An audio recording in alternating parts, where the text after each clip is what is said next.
성경 말씀은 열왕기하 3장 14절에서 21절 말씀입니다. 구약 563면에 있습니다.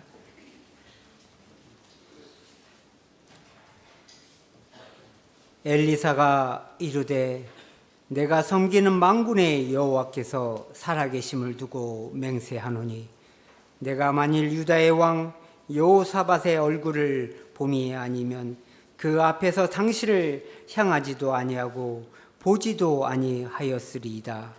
이제 내게서 검은고 탈 자를 불러 오소서 하니라. 검은고 타는 자가 검은고를 탈 때 여호와의 손이 엘리사 위에 있더니 그가 이르되 여호와의 말씀이 이 골짜기에 개천을 많이 파라 하셨나이다. 여호와께서 이르시기를 너희가 바람도 보지 못하고 비도 보지 못하되 이 골짜기에 물이 가득하여 너희와 너희 가축과 짐승이 마시리라 하셨나이다. 이것은 여호와께서 보시기에 작은 일이라.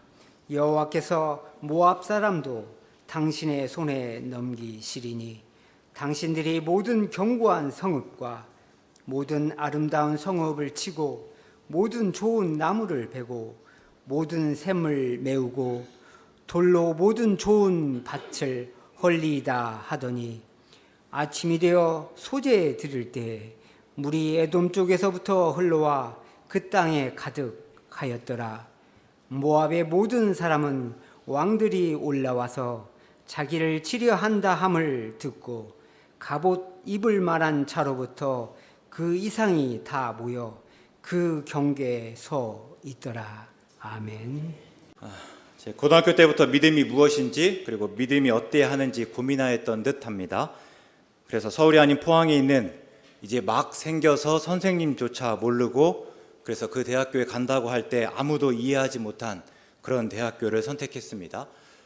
그곳에 가면 이 믿음에 대한 답을 찾을 수 있을 것 같은 막연한 기대 때문이었습니다. 지금은 어떤지 모르겠는데요. 그때 왔던 선배님들, 친구들, 후배들 나름 대단한 사람들이었습니다.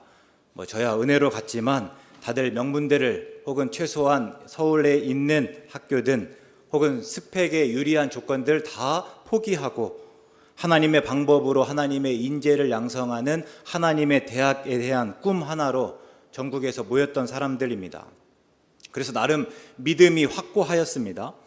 그러니까 모범생이었고 그다음에 어느 교회에 있든지 간에 다 학생회장을 도맡아 했을 법한 그런 사람들입니다.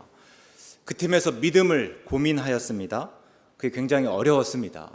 그러니까 믿음이 무엇인지 물으면 다 믿음이 없는 것만 나무라기 일수였습니다.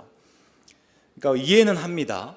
그렇잖아요. 공부 잘하는 사람에게 이 공부 못하는 사람은 잘 이해가 안 됩니다.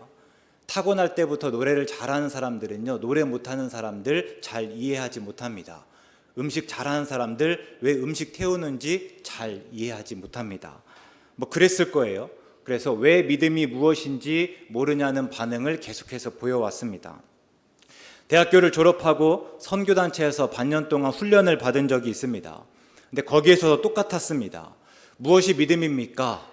당신들의 태도가 믿음입니까? 라고 물으면 다 제게 믿음 없다고 이야기하였습니다. 신기하기도 하고 안타깝기도 했는지 식사 시간 때면 다 제 주위로 몰려들었습니다. 저를 응원하기 위해서가 아니라 어떻게든지 간에 훈계해서 제대로 믿는 사람 만들려고 했습니다. 그러니까 반년 내내 저는 그냥 믿음 없음의 아이콘이었습니다. 그 훈련의 끝은 1박 2일 수련회였습니다. 1박 2일 동안 하는 일이라고는 그냥 예배와 간증뿐입니다. 예배하고 몇 사람 간증하고 예배하고 몇 사람 간증하고 이게 2일 동안 계속해서 반복됩니다. 그러니까 모든 훈련생이 다 간증해야 되죠. 그래서 저도 어쩔 수 없이 했는데요. 그때 그런 말 했습니다. 저는 여러분이 잘 안다고 하는 하나님 이제부터 잘 알아가겠습니다. 여러분들이 잘 믿는다고 하는 하나님 이제부터 잘 믿어보도록 하겠습니다. 기도해 주십시오. 그래서 저는 지금까지 믿음을 고민합니다. 그러면서 그때 왜 모든 분들이 그렇게 반응했을까 한 번쯤 생각해 보면 믿음이 무엇인지 몰라서였습니다. 그러니까 그분들이 믿지 않았다는 게 아닙니다. 누구보다 잘 믿었죠. 그러나 믿음이 무엇인지 무엇을 고백하는 것인지, 오늘 어떻게 생각하고 말하고 행동하는 것인지 충분히 믿지 않았고, 그래서 설명할 수 없었던 것입니다. 그래서 믿음과 관련해서 최근에 설교를 한번 정리하고 가보겠습니다. 믿음과 관련해서 우리가 주로 묻는 물음은 뭔가 하면 믿음이 있는지 없는지입니다. 믿음이 있는지 없는지, 믿음이 좋은지 나쁜지, 혹은 믿음이 큰지 작은지를 따집니다. 그런데 그 물음이 그렇게 중요합니까? 물론 예수님이 종종 제자들의 믿음에 대해서 있고 없고 크고 작고를 말씀하셨습니다. 예수님이 제자들과 배를 타고 갈릴리 호수를 지날 때였습니다. 호수에 큰 파도가 치며 다 죽게 되었는데 예수님이 저쪽 끝에서 편안하게 주무시고 있습니다. 제자들이 어떻게 자기들의 힘으로 그 위기를 극복해보자고 애썼는데 잘 되지 않습니다. 예수님을 깨우면서 말합니다. 우리를 좀 구해 주십시오. 어떻게든 좀 해보십시오. 이 시간에 잠만 자지 말고 어떻게든 이 상황을 이겨낼 수 있도록 힘써 주십시오 라고 말합니다. 그때 예수님께서 말씀하십니다. 어찌하여 무서워하느냐, 믿음이 작은 자들아. 또 예수님이 베드로와 야고보와 요한만 데리고 산에 다녀오셨을 때입니다. 한 사람이 급하게 예수님 앞에 와서 무릎을 꿇고 엎드려서 간청하였습니다. 내 아들을 불쌍히 여겨주십시오. 간질로 심히 고생하면서 자주 불에도 넘어지고 물에도 넘어집니다. 그냥 거기까지만 끝난 게 아니라 그러면서 제자들을 이릅니다. 제자들에게 데리고 왔지만 능히 고치지 못하였습니다. 그래서 예수님이 제자들을 꾸짖으셨습니다. 믿음이 없고 패역한 세대여, 내가 너희와 얼마나 함께 있으며 너희에게 참으리요. 그러니까 예수님의 제자들은 믿음이 작고 또 때로는 믿음이 없었습니다. 그러니까 한마디로 볼품 없었죠. 그래서 우리가 종종 제자들을 무시하기도 하고 또 제자들에게 손가락질 하지 않습니까? 그런데 제자들은 믿음이 작고 또 믿음이 없다는 이유로 예수님이 그들을 버리지 않았습니다. 끝까지 제자들을 옆에 두셨습니다. 그러니까 사랑하시되 끝까지 사랑하셨죠. 그러니까 볼품없는 믿음이었는지는 모르지만 그들은 결국 다 구원을 받았습니다. 얼마 전 혈루증 앓아온 여자에 대해서 말했는데요. 그러면 그 여자의 믿음은 어떻습니까? 온전한 믿음입니까? 여자는 예수님이 누구인지 몰랐습니다. 그러니까 예수님이 하나님의 아들이시고 그래서 예수님을 통해서 구원을 받으려고 했던 것이 아닙니다. 다만 내 병 때문에 예수님의 옷에만 손을 대도 내 병이 낫겠다 믿었기 때문입니다. 어딘가 좀 모자란 듯합니다. 이게 과연 구원을 얻을 만한 믿음인가? 그러나 여자는 그 믿음으로 구원을 받았습니다. 딸아, 내 믿음이 너를 구원하였다. 그럴 때 정말 중요한 물음은 우리의 믿음이 있는지 없는지, 우리의 믿음이 큰지 작은지가 아닙니다. 그럼 무엇이죠? 예수님이 그 믿음을 인정하시는가입니다. 그러니까 우리는 마치 우리의 믿음이 커야 하고 우리의 믿음이 우리의 구원을 보장하는 것처럼 생각하지만 아니라는 거예요. 하나님이 우리의 믿음을 인정해야 합니다. 하나님이 우리를 불쌍히 여기셔야 해요. 그래서 구원은 언제나 은혜라고 합니다. 우리의 믿음 때문이 아니라 우리의 믿음을 하나님이 인정해 주셔서입니다. 우리에게서 비롯되지 않았습니다. 하나님이 베푸셨습니다. 그러면 믿음에 관한 우리의 물음 중 하나는요, 하나님이 인정하시는 믿음인가예요. 오늘 내 믿음을 하나님이 인정하시는가? 이 물음이 정말 더 중요하다 하는 거죠. 오늘 본문은 가볍게 1절만 보도록 하겠습니다. 그러니까 여호람이 북이스라엘의 왕이 되었을 때입니다. 북이스라엘의 봉신이었던, 그래서 그동안 북이스라엘에게 조공을 바쳤던 모압이 여호람이 왕이 되자 이제 그 모든 조공을 끝냈습니다. 이에 여호람이 온 이스라엘을 돌아다니면서 군대를 소집하고 또 유다 왕 여호사밧 그리고 에돔 왕에게 도움을 청하며 함께 연합해서 모압을 치기로 하였습니다. 여호람은 남쪽으로 행로를 결정하였습니다. 그러니까 모압의 북쪽으로 간다고 하면 더 빠르고 더 이렇게 편하게 갈 수 있겠지만 이 북쪽은요, 모압이 요새를 다 이렇게 두고 있었습니다. 쉽지 않을 뿐만 아니라 오히려 남쪽으로 가면서 유다와 에돔 왕의 도움을 구하고 자연스럽게 합류하기 위해서입니다. 그러니까 완벽한 계획인 듯합니다. 근데 광야를 지나려면 얼만큼 물이 필요하고 또 어떻게 공급할지를 잘 계산하지 못했던 듯합니다.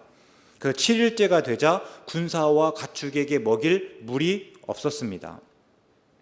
여호람은 하나님이 우리를 모압의 손에 넘긴다라고 생각했습니다. 그러니까 그게 하나님의 뜻이다. 하나님의 뜻이 우리를 모압에게 넘겨주려고 하나 보다라고 생각했죠. 근데 그때 유다 왕 여호사밧이 우리 하나님의 뜻부터 물읍시다 이런 제안을 합니다. 그리고 선지자가 있는지 찾았습니다. 그래서 여호람과 여호사밧 에돔 왕이 엘리사에게로 갔습니다. 엘리사는 여호람을 보자 대뜸 내가 당신과 무슨 상관인지를 물었습니다.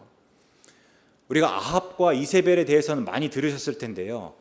북이스라엘 왕 아합은 두로와 시돈, 그러니까 일반 페니키아와 긴밀한 동맹을 맺으면서 시돈의 공주 이세벨과 정략적으로 결혼하였습니다. 이세벨이 오면서 시종들과 그 다음에 교역을 목적으로 한 상인들을 데려왔는데요. 이세벨은 그들이 계속 바알을 섬기도록 바알의 제의와 관습을 지키도록 하였습니다. 그리고 수도인 사마리아에 바알의 신전을 세웠고 더 나아가서는 바알을 위한 제의를 공중의 공식 제의로 만들었습니다. 또 바알과 아세라 선지자들을 보호하면서 반대로 하나님의 선지자들을 죽였습니다. 그리고 그들과 맞서 싸웠던 엘리야까지 죽이고자 하였습니다. 그럴 때 아합과 이세벨의 아들이 여호람입니다. 그리고 엘리야의 뒤를 이은 사람이 엘리사입니다.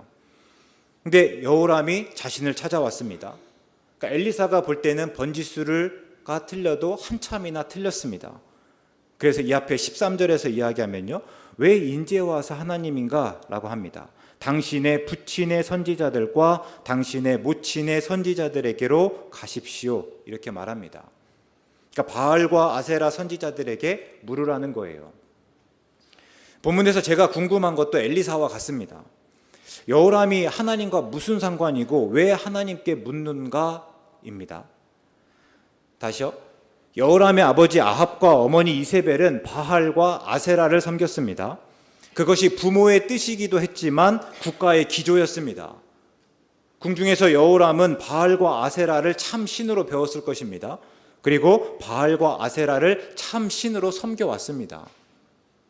게다가 바알과 아세라를 섬기는 내내 나라는 더욱 부유하고 강해졌습니다. 그러니까 모두들 바알과 아세라 때문에 우리가 부유하고 강해졌다 생각하고 있겠죠. 그래서 바알과 아세라를 버릴 이유가 전혀 없습니다. 근데 본문이 속하고 있는 열왕기하 3장 2절에서 보면요, 여호람은 부모와 같지 않았다 말합니다. 아버지가 만든 바알의 주상을 없앴다 하죠. 물론 자녀라고 해서 꼭 부모의 신앙을 그대로 따르지는 않습니다. 우리가 경험하고 또 주위에서 봐서 알겠지만 우리가 하나님을 믿는다고 자녀들이 하나님을 믿습니까? 그게 당연하고 자연스럽습니까? 자녀들이 우리가 믿는 하나님을 그대로 믿고 따릅니까? 그렇지 않습니다. 그러니까 그거는 정말 어려운 일이에요. 우리의 생각대로, 우리의 뜻대로, 우리의 바람대로 되지 않습니다. 어쩌면 그러는 게 정말 기적처럼 여겨지기도 합니다. 그렇기 때문에 여호람이 바알과 아세라를 섬기지 않았을 수 있습니다. 비록 아버지와 어머니는 바알과 아세라를 그렇게 정성껏 섬겼지만 본인은 그냥 그 신앙 따르지 않을 수 있습니다. 그러나 여호람이 바알과 아세라를 섬기지 않은 것과 하나님을 믿는 것은 또 다른 이야기입니다. 그러니까 어려서 부모님을 따라서 교회에 나왔고 어려서부터 예배했던 자녀들이 나중에 교회에 나가지 않고 하나님을 믿지 않을 수는 있습니다. 그러나 그런 자녀들이 또 다른 종교를 가지는 것은 또 완전히 쉽지 않습니다. 그럴 때 여호람은 하나님에 대해서 듣고 하나님에 대해서 알만한 기회가 거의 없었을 텐데 하나님을 믿었습니다. 그러니까 단순히 바알과 아세라를 섬기지 않은 것이 아니라 바알과 아세라의 주상을 없애고 하나님을 믿었다 하는 거예요. 광야에서 물이 없을 때 그 믿음이 어떻게 나타나는가? 이게 10절에 나타나는데요. 여호람이 말합니다. 슬프다. 여호와께서 이 세 왕을 불러 모아 모압의 손에 넘기려 하시는도다. 그러니까 이런 상황이 닥치자 여호람이 어떻게 해석하는가 하면 내 처지와 형편을 하나님의 뜻과 연관시킵니다. 이게 그냥 뭐 재수가 없다거나 아니면 누군가의 계략이 잘못됐다고 말하는 것이 아니라 이 모든 일을 하나님의 뜻과 연관시키고 해석하고 받아들이는 거예요. 하나님께는 그런 권한이 있고 또 그런 능력이 있다는 것을 인정하고 있습니다. 나중에 엘리사에게 갔을 때도 마찬가지예요. 엘리사가 뭐라고 이야기했습니까? 당신의 부친의 선지자들과 모친의 선지자들에게나 가서 물으십시오. 이렇게 면박을 주었습니다. 그러니까 나와 당신, 더 나아가서는 하나님과 당신이 아무런 상관이 없습니다 하는 의미예요. 근데 그때 여호람이 어떻게 이야기합니까? 아니요, 분명히 상관이 있습니다. 이 일은 하나님께로부터 비롯되었고 그래서 제가 다른 신에게는 갈 수가 없습니다. 이렇게 대꾸하고 있습니다. 그러니까 어떻게든지 간에 하나님 안에서 이 일을 받아들이고 있다 하는 거죠. 그러니까 여호람은 분명 하나님을 믿었습니다. 아버지가 만든 바알의 주상을 다 없앴습니다. 하나님을 의식하고 또 하나님의 뜻을 구하였습니다. 그리고 이 뒤에서 보면요, 엘리사를 통해서 긍정적인 예언을 받기도 합니다. 그래서 모압에게 승리한다는 하나님의 말씀을 듣기도 하죠. 그런데 열왕기 저자의 여호람에 대한 열왕기 저자의 평가는 굉장히 단호합니다. 열왕기하 3장 2절에서 보면요, 여호람은 여호와 보시기에 악을 행한 악한 왕일 뿐입니다. 왜 그런가? 여호와의 믿음은 왜 엘리사나 하나님의 인정을 받지 못하였는가? 분명 믿음이 있었음에도 불구하고 왜 그 믿음이 인정받지 못하였는가? 3절의 말씀이에요. 그러나 그가 느밧의 아들 여로보암이 이스라엘에게 범하게 한 그 죄를 따라 행하고 떠나지 아니하였더라. 그러니까 여로보암은 북과 남, 그리고 그러니까 북이스라엘과 남유다로 나뉘어졌을 때 북이스라엘의 첫 왕입니다. 이제 나라가 나뉘었는데 그곳에 있던 자기의 백성들이 하나님을 예배한다고 남유다의 예루살렘으로 자꾸 들락날락 하는 거예요. 그게 북이스라엘 왕으로서는 썩 좋지 않았습니다. 그래서 여로보암이 어떻게 조치하는가 하면 금송아지 2개를 만들어서 하나는 북이스라엘의 가장 북편에 있는 단 지역에, 하나는 북이스라엘의 가장 남쪽에 있는 베델에 두고 이제부터는 이 금송아지를 하나님으로 섬겨라 이렇게 이야기합니다. 당연히 그게 북이스라엘의 죄가 되었는데요, 백성으로 하여금 우상을 섬기게 하였습니다. 그래서 그때부터 백성으로 하여금 우상을 섬기게 한 죄를 이야기할 때 항상 여로보암의 죄라고 이야기합니다. 그러니까 이 말을 들으면요, 여호람은 분명 아버지가 만든 바알의 주상을 없앴습니다. 그러나 바알의 신전까지 없애고 우상 숭배를 뿌리째 뽑지는 않았습니다. 여전히 어떤 식으로든 간에 바알 혹은 아세라와 연관을 가졌고 또 백성들이 그 바알과 아세라를 섬기도록 하였습니다. 여전히 악이 되었죠. 하나님이 십계명 1계명을 통해서 뭐라고 말씀하셨는가 보면요, 너는 나 외에 다른 신을 두지 말라 이렇게 말씀하십니다. 이때 나 외는요, 내 앞에입니다. 혹은 내 얼굴 앞입니다. 그래서 하나님 앞에서 다른 신을 두지 말라 하는 거고요, 하나님과 다른 신을 나란히 섬기지 말라 하는 의미입니다. 그럴 때 여호람의 믿음은 제1계명을 지키는 데까지 이르지 못하였습니다. 그러니까 하나님을 믿는 동시에 또 다른 신을 섬겼습니다. 이게 아합 때에 엘리야가 했던 말이기도 합니다. 엘리야가 그 백성들을 꾸짖으면서 뭐라고 이야기하는가 하면 열왕기상 18장 21절에서요, 엘리야가 모든 백성에게 가까이 나아가 이르되 너희가 어느 때까지 둘 사이에서 머뭇하려느냐? 여호와가 만일 하나님이면 그를 따르고 바알이 만일 하나님이면 그를 따를지니라 이렇게 말합니다. 그러니까 지금 여호람이 그때 백성들과 똑같습니다. 하나님과 바알 그 사이에서 머뭇하고 있습니다. 이게 여호람의 믿음을 하나님이 인정하시지 않은 까닭입니다. 그러니까 여호람은 하나님만 믿지 않고 하나님 앞에 다른 신을 두고 하나님과 다른 신 사이에서 머뭇하였습니다.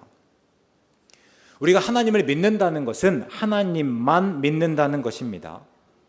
이를 마태복음 6장 24절에서 예수님께서 이렇게 말씀하십니다. 한 사람이 두 주인을 섬기지 못할 것이니 혹 이를 미워하고 저를 사랑하거나 혹 이를 중히 여기고 저를 경히 여김이라. 너희가 하나님과 재물을 겸하여 섬기지 못하느니라. 그러니까 이 말씀은 한 사람이 두 주인을 섬기다 보면 똑같이 사랑할 수 없고 누군가를 더 사랑하기 마련이다 라는 말씀이 아닙니다. 누구도 성실하게 섬길 수 없다 하는 거예요. 두 주인을 섬기다 보면 그죠? 내 사랑과 정성이 나누어져서 결국에는 이 사람도 저 사람도 제대로 섬기지 못한다 하는 말씀이에요.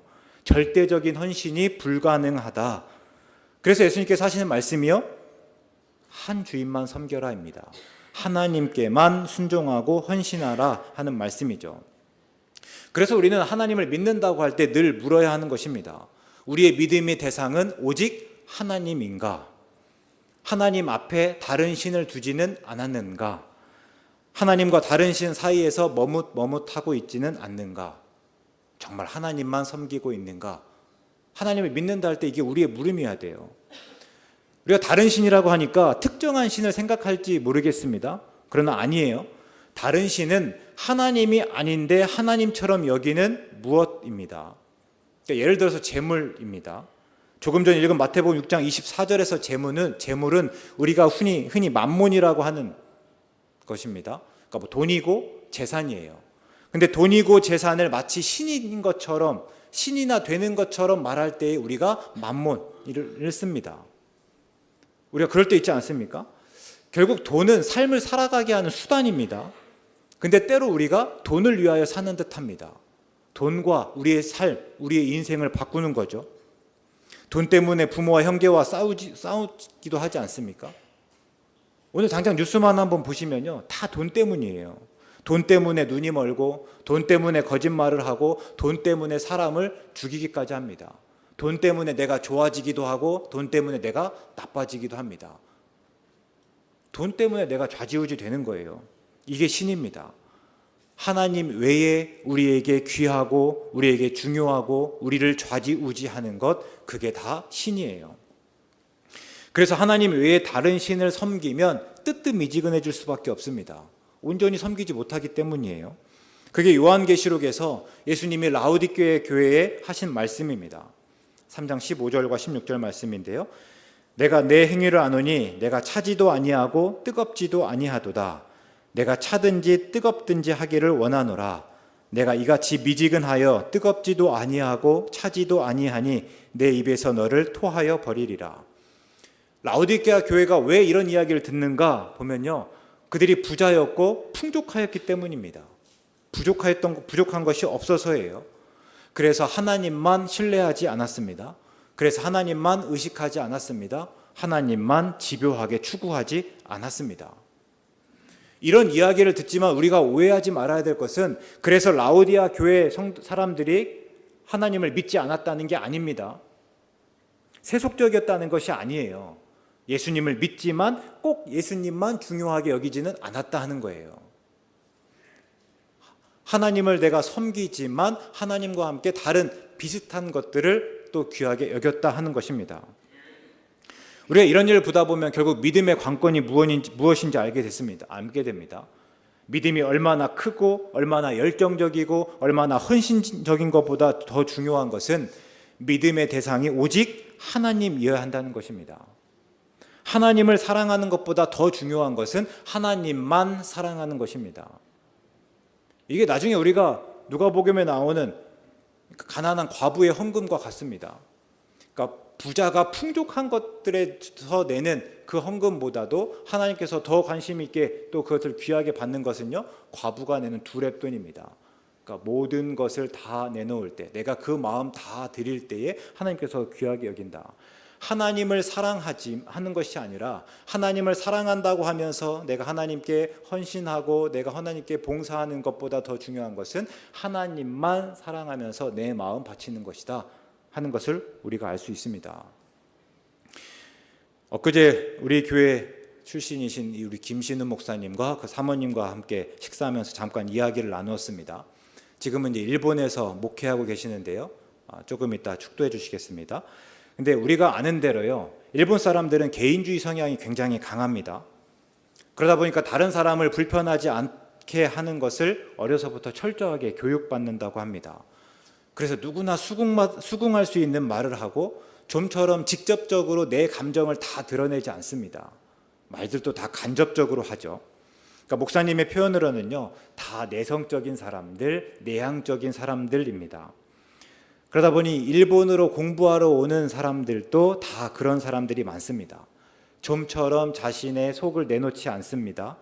변화를 두려워하고 또 부담스러워하고 싫어합니다. 또 함께 이제 말씀 보고 기도하고 또 훈련하면서 이제 얼만큼 마음을 나눌 정도가 되면 다시 한국으로 돌아간다고 합니다. 이런 상황을 듣기만 해도 참 답답한 거예요. 그래서 제가 물었습니다. 그러면 통하는 사람이 있습니까? 속을 내놓고 마음 편하게 이야기할 만한 사람이 있습니까? 그때 사모님이 대답하셨습니다. 남편이요. 그래서 일본 와서 남편과의 사이가 더 좋아졌습니다. 이렇게 말씀하시는 거예요. 제가 그 말이 무슨 말인지 압니다. 아내가 그랬습니다. 제가 전주에 내려왔을 때 아내에게 말할 수 있는 유일한 사람이 바로 저였습니다. 그러니까 제가 좋고 제가 말을 잘 들어줘서가 아니에요. 제가 늘 말씀드리잖아요. 제가 그렇게 호락호락한 사람이 아닙니다. 근데 정말로 아내가 말할 수 있는 사람이 저밖에 없었습니다. 전에는 친구랑 언니랑 혹은 주위의 다른 사람들이랑 하는 모든 이야기와 모든 일들을요, 이제는 저에게 이야기하고 저랑 할 수밖에 없었습니다. 저도 얼만큼은 마찬가지였습니다. 그래서 저희 사이가 더 좋아졌습니다. 근데 하나님을 믿는다는 게 이런 거예요. 믿음은 다른 신을 버리고 하나님처럼 여기는 무엇을 과감히 잃고 오직 하나님만 바라보고 의지하는 일입니다. 그러면 힘들 것 같고 그러면 싫을 것 같잖아요. 한편으로 이런 이야기를 들으면 반발합니다. 그러면 이 세상에서 내 유익과 내 재미는 다 포기하고 도 닦는 사람처럼 살라는 것입니까? 물을 수도 있어요. 맞아요. 하나님 믿는다는 것은 그런 거예요. 그런데 그때 하나님과의 새로운 관계가 시작됩니다. 하나님과의 관계가 새로워지고 하나님과 사귀는 기쁨을 압니다. 하나님으로부터 오는 참 평안을 깨닫는 거예요. 이게 믿음입니다. 그러니까 하나님은 마치 그냥 내가 너를 구원할 테니까 구원의 대가를 요구하듯이 이제부터는 나만 보라고 말씀하시지 않습니다. 믿음은요, 하나님과의 관계를 맺는 것이고 하나님과의 사귐 안에서 기뻐하는 일이에요. 그것이 유일하신 아들을 우리에게 내어주신 까닭입니다. 예수님이 화목제물이 되어서 우리 죄를 용서하여 주셨습니다. 예수님을 믿음으로 우리는 죄로 끊긴 하나님과의 관계를 회복하였습니다. 죄로 없어진 죄로 잃어버린 그 사귐의 기쁨을 다시 알 수 있게 되었습니다.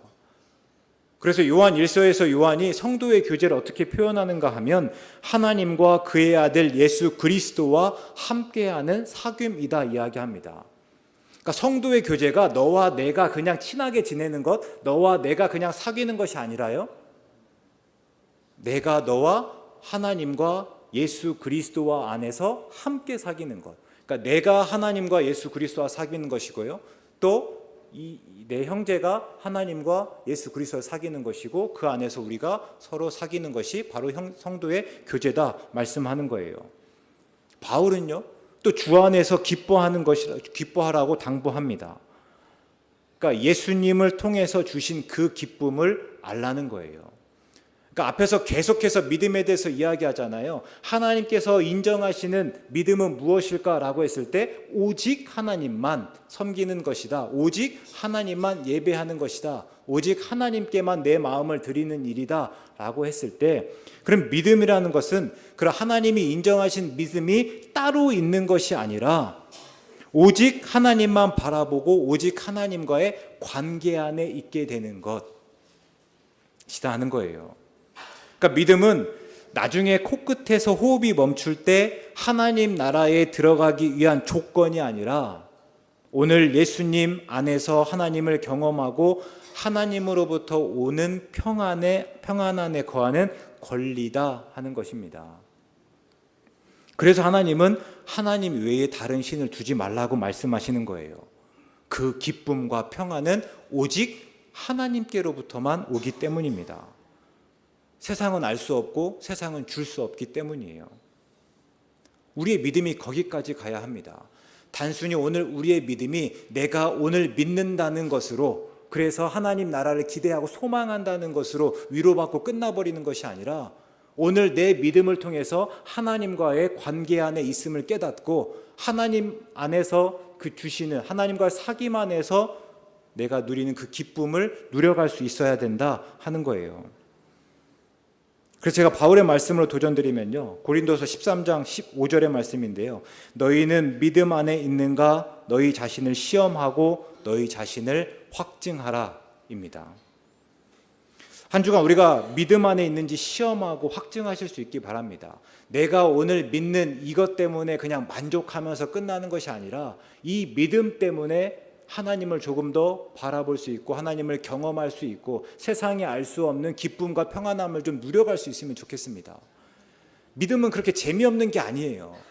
다만 세상이 알고 있는 그 기쁨과 평안함, 즐거움과 다른 것이어서 그렇지, 내가 하나님을 제대로 믿을 때 하나님 안에서 내가 누리는 그 기쁨과 즐거움이 있습니다.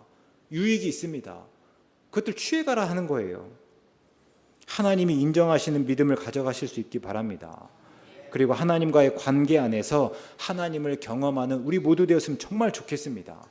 하나님은 단순히 먼 데 있는 것이 아니고 우리가 코끝에서 호흡이 멈춰서 그 앞에 하나님의 나라에 가서만 알 수 있는, 그때 가서 하나님 처음 뵙겠습니다 말하는 것이 아니라 내가 오늘 믿음에 대해서 살아가면서 계속해서 경험해 나가는 거예요.